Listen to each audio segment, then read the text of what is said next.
اینجا استودیوی مرکزی رادیو آزادی است و شما برنامه اخبار را تماشا دارید. سلام دوستان عزیز. در 15 دقیقه امروز 7 اپریل موضوعهای زیرین تقدیمتان می شود. شویده محمدجان و مادر شیرزاد محمدجانوف با اتهام همکاری با گروه 24 و نهضت اسلامی به 6 سال زندان محکوم شد. گزارش از تهخانه مرگ در شهر بوچه که در آنجا افراد ملکی از طرف نیروهای تجاوزگر روسیه به طور وحشیانه کشته شدند. و ساکنین ناحیه حصار که 6 سال پیش با کمک افراد خیرخواه صاحب منزل شده بود، حالا برای رهایی شوهرش به دادگاه عالی شکایت برده است. 3 ماه گویا ما مردن مبخشی ندیده بودم. بعد هم سرستون دیدم. دادگاه ناحیه اسماعیل سامانی شهر دوشنبه امروز در یک محاکمه کوتاه مدت حکم شویده محمدجانوف و مادر شیرزاد محمدجانوف را که با نام عبدالرحمن 09 در خارج از تاجیکستان بلاگری میکند اعلان کرد. شویده محمدجانوف را روز 3 فوریه امسال دستگیر نموده بودند. همکار ما مولا رجب یوسفی در مرافعه شرکت داشت و نتیجه هایش را از او میشنویم. دادگاه ناحیه اسماعیل سامانی شهر دوشنبه امروز 7 اپریل شاهده محمدجانوف و مادر بلاگر شیرزاد و یا عبدالرحمن 09 را به 6 سال زندان محکوم کرد. پیشتر دادستان و یا عیبدار کننده دولتی برای او از دادگاه 7 سال زندان طلب کرده بود. خود شاهده محمدجانوف به حکم دادگاه واکنش نکرد. تنها در پاسخ به سوال دادرس گفت که مضمون حکم برایش فهمه است. وکیل دفاع شاهده محمدجانوف میگوید از بالای قرار دادگاه شکایت خواهد برد. در دادگاه شاهده محمدجانوف را به آن گناهکار کردند که از عقیده های سازمان های در تاجیکستان ممنوع گروه 24 و نهضت اسلام طرفداری کرده است. دادستان در دادگاه گفت که شاهده محمدجانوف در شبکه یوتیوب در زیر نوارهای پسرش عبدالرحمن 09 و هم در زیر نوارهای شبکه اصلاح شرح‌های ضد ساختار دولتی تاجیکستان نوشته است. خود شاهده محمدجانوف در دادگاه گفت که سال گذشته برادرش را از کار در یک قسم نظامی آزاد کردند و نزدیکانش گفتند که برادری او به خاطر حرف‌های پسرش شیرزاد از کار آزاد کرده شده است. شاهده محمدجانوف همچنین گفت سال گذشته وقت برادرش نتوانست برای فرزندانش لباس مکتبی بخرد و او این حالت را مشاهده کرده از روی احساس این شرح‌ها را نوشته است. با این وضع شاهده محمدجانوف در دادگاه گفت که خود را گناهکار می‌حسابد و از کار کرده‌اش پشیمان است. البته معلوم نیست که او در زیر چه شرایط گناه را به گردن گرفته است. پس از اولین ویدیوی من در شبکه یوتیوب کارمندان уголовной розыски ҷумҳурии Тоҷикистон ба ман таҳдид карда буданд ва гуфтанд ки мо туро аз Аврупо ба Тоҷикистон мебиёрем ва мо туро гоҳусуд мекунем. маро ба Тоҷикистон бурда натавонистанд, аммо дар ваъдашон истоданд. модарам гоҳусуд карданд. ҳафтаи гузашта гуфтанд ки модарам барои мебахшен ҳамкории гурӯҳи 24, аммо имрӯз маълум шуд ки танҳо барои дигарандешӣ модарама дохили зиндон карданд. شاهده محمدجانوف روز 3 فوریه امسال به شعبه کارهای داخلی شهر وحدت دعوت شد و همانجا او را بازداشت کردند. مقامات دیرتر او اعلان کردند که محمدجانوف به افراطگرایی متهم دانسته می شود، اما نزدیکانش و هم حامیان حقوق میگویند که او را به خاطر تنقیدهای پسرش زندانی کردند، اما مقامات این تنقیدها را رد کردند. شیرزاد محمدجانوف و یا بلاگر عبدالرحمن 09 بارها از عملکرد مقامات تاجیکستان در زمینه ستر و حجاب انتقاد کرده است. مولا رجب یوسفی، نگاره فضل‌الدین، آزادی، دوشنبه. بینندگان عزیز، تفصیلات مربوط به موضوع بازداشت و محاکمه قهرمان ما را میتوانید در برنامه دیگری آزادی و همچنین در وبسایت رادیو آزادی مطالعه کنید. بعد نشر اولین عکس و نوارها از کوچه های پر از جسدهای ساکنان آسایشته در بوچه، جهانیان اعمال نظامیان روس در اوکراین را محکوم کردند. مسکو این اتهام را شدیداً رد نموده عکس‌ها را صحنه‌سازی شده نامید. در همین حال خبرنگاران نستعلیق ورمیا نیز از این شهر دیدن کرده و چندین مکان‌های دیگری گروه‌های دسته‌جمعی را کشف نمودند. در داخل این بنا قتلگاه یا تهخانه مرگ است. در منطقه‌های از دست روس‌ها آزاد شدن، نظامیان اوکراینی هرچی بیشتر گورهای دسته‌جمعی را آشکار می‌کنند. اینجا بوچه است. در اینجا زمان فراغتگاه تابستانه کودکانه بود، ولی ماه‌های اخیر آن ظاهراً به یک پایگاه نظامیان روس تبدیل یافته است. در اینجا این علامت در شکل حرف لاتینی وی خیلی زیاد دیده می‌شود. آن در ماشین و دیگر تکنیک‌های سربازان روس نوشته شده است. در تهخانه بنا یک گوری دسته‌جمعی دیگر را پیدا کردند. Шли массовое захоронение. همه این 5 نفر از سر تیر خوردند. دستان جسدها در پشت بسته شده است. کاسه‌خانه سری برخی از آنها شکسته است. مقامات اوکراین این وحشانیت را جنایت جنگی نامیدند. Возможно, среди найденных сегодня убитых احتمال در میان این کشته شده ها آدمان خویشاوندان گم شده خود را پیدا کنند.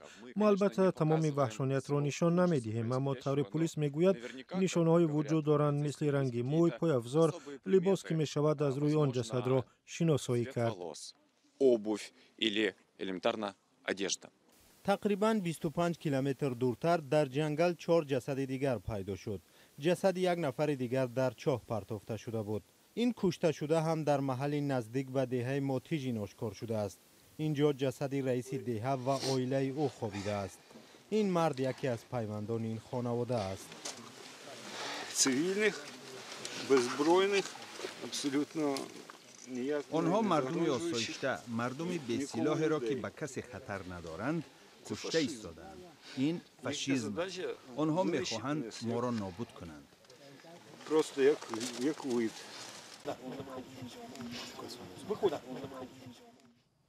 گزارش مومن احمدی با تفصیلات رویدادهای اخیر اوکراین را میتوانید در سامانه رادیو آزادی زیر نشانی www.azadi.org بخوانید. برنامه اخبار را بعد یک آگهی ادامه میده.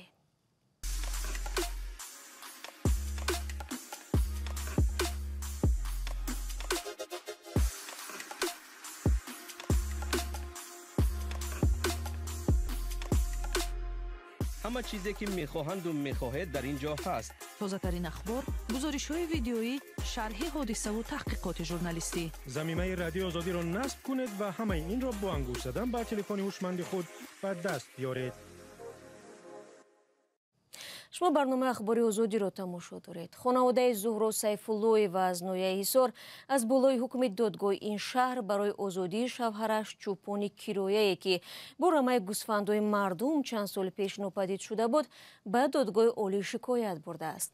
بعد غیب زدن شوهر، عائله عبارت از 6 فرزند در واگن فرسوده به سر می‌برد تا آن زمانی که گزارش رادیو آزادی سرنوشت آنها را تغییر داد.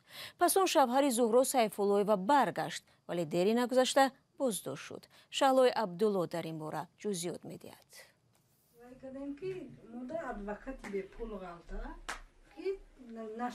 شوهر این زن 6 سال باز ناپدید بود. شوهر او چوپان کیرویه است که با رمه گوسفندهای مردم گم شد. با گذشت 6 سال نزدیکان شوهر او را پیدا کردند و به عائله برگرداندند. اما او را ماه نوامبر سال گذشته شعبه کارهای داخلی شهر حصار بازداشت نمود و با جرم غارتگری به زندان محکوم کرد. حالا او از بالای حکم دادگاه شهر حصار برای آزادی شوهرش به دادگاه عالی شکایت برده است. همون سر سودش آخر عمر اومدن این 3 ماه حالا هیچ گپ خبرش نیست. سودش ما نفهمیدیم. اگر یکم پیش ادوکات گرفتیم یکم سودش نفهمیدیم با ادوکات زنگ زد که ایرو سر سود بروردن گفت آوردگیشان گفت عدل ختون یگون چی گیر بر با من گرفتیم بردم که بابتن روزی جمعه است 3 ماه گویا ما مردن مبخشی ندیده بودم بعد هم سر سود دیدم. نام این خانواده 6 سال قبل زمانی در سر خط خبرهای رسانه‌ها قرار گرفت که زهرا با 6 فرزندش در یک واگن کهنه تنها ماند. شوهر زهرا با 80 سرمایه مردم شهر حصار ناپدید شد. بعد گزارش رادیو آزادی این خانواده صاحب منزل زیست گشت. یک منبع از دادگاه شهر حصار در صحبت بدون میکروفون گفت الهام زبیداللهیف با ماده 246 کودکس جنایی یعنی تصرف پول و مالی که طریق کردیت داده شده است عیبدار دانسته شده در آخرهای ماه فوریه به مهلت 3 سال و 1 ماه محکوم کرده شد. زهرا میگوید در اول شوهرش در دزدیدن مال مردم عیبدار نشد ولی صاحبان گوسفندها از دعوای خود دست کشیدند. همین ساعت یک خدا درگم نکرد تا بگه گشتم خونه همش یتش نکی عدل اومد بیانو داد دیگراش گفتن ما ای بحر یوای گذاشتیم فرزنداش کلان شده اوایو را نگاه کنه ما در کار چی بده دو زنده گوسفند چیه گفتن. او میگوید شوهرش بر اساس شکایت یک ساکن دهه ارتبوز که 2863 سومونی قرض گرفته برنگردانده است مجازات شد. هرچند به گفته زهرا او مبلغ را پرداخت کرد ولی دادگاه صرف نظر کرد. خودش که پول مته عریضه میگیریم گفتم مایلی ما ای بانکی از خط 4000 گرفتم 3000 شوایه دادم که دیگه چی.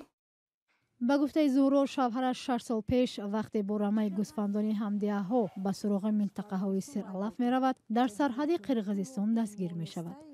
2 سال زندانی شده بعدی آزاد شدن به وطن برمیگردد اما نه به نزد اویلش. ترسیده بیویه تیرا اون مردک مولا گرفت رفت مثال نیست تو مردک ما زیرا و محکم میکنه مثال مرا اون زن فرزند به یک سال چیکو کن ترسیده بیویه با هم خاطر نامده. حالا زهرا و 6 فرزند او که با گذشت 6 سال دوباره صاحب پدر شدند امید دارند که دادگاه عالی حکم عادلانه برآورده پدر آنها را نزدشان برگرداند. در یکی از بازارهای بزرگترین در منطقه با رسیدن ماه رمضان تعداد میزوجان اندکی کم شده است ولی تجارت همچنان رونق دارد. بازار چورسو در توشکند یکی از بازارهای معروف ازبکستان است و همکارم طاهر سفر ما را به رسته‌های این بازار میبرد. اینجا بازار چورسو یکی از بزرگترین بازارها در آسیای مرکزی و در قلب شهر توشکند پایتخت ازبکستان است.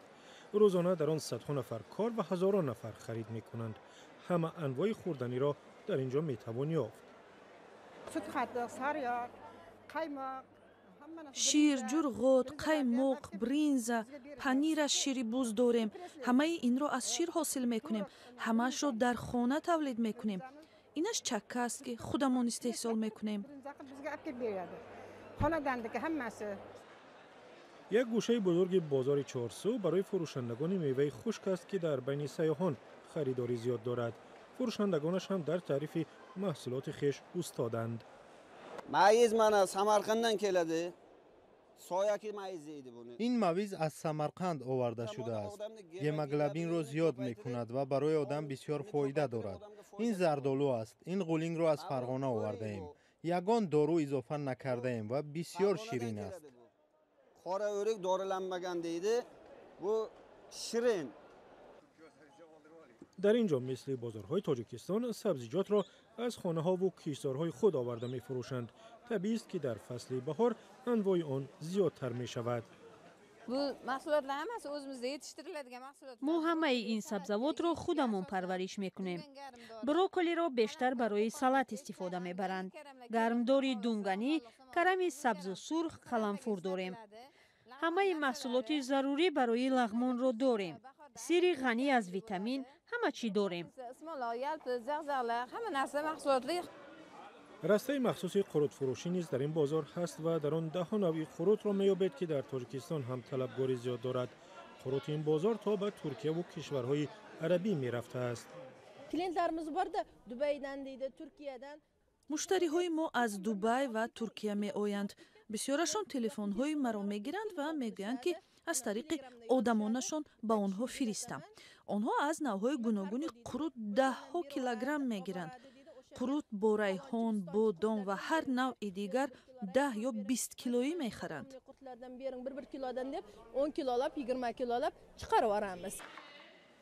با آنهایی که روزه دارند توصیه می‌دهیم این رسته بازار چورسو در توشکند را تماشا نکنند زیرا ممکن است عذاب کشند.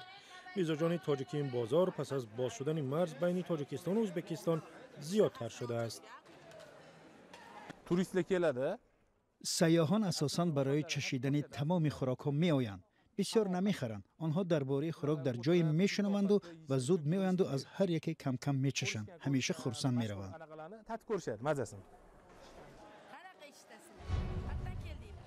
بینندگان عزیز، دقایقی که در اختیار داشتیم انجام یافت. امیدواریم فردا دیگر باره در برنامه‌های رادیو آزادی ما رو همراهی خواهید کرد. تا اون دم میتوانید با خبر و گزارشات در وبسایت و آزادی ویدیو یوتیوب آشنا شوید. تا ملاقات بعدی خود را احتیاط کنید و خدا نگهدارتان.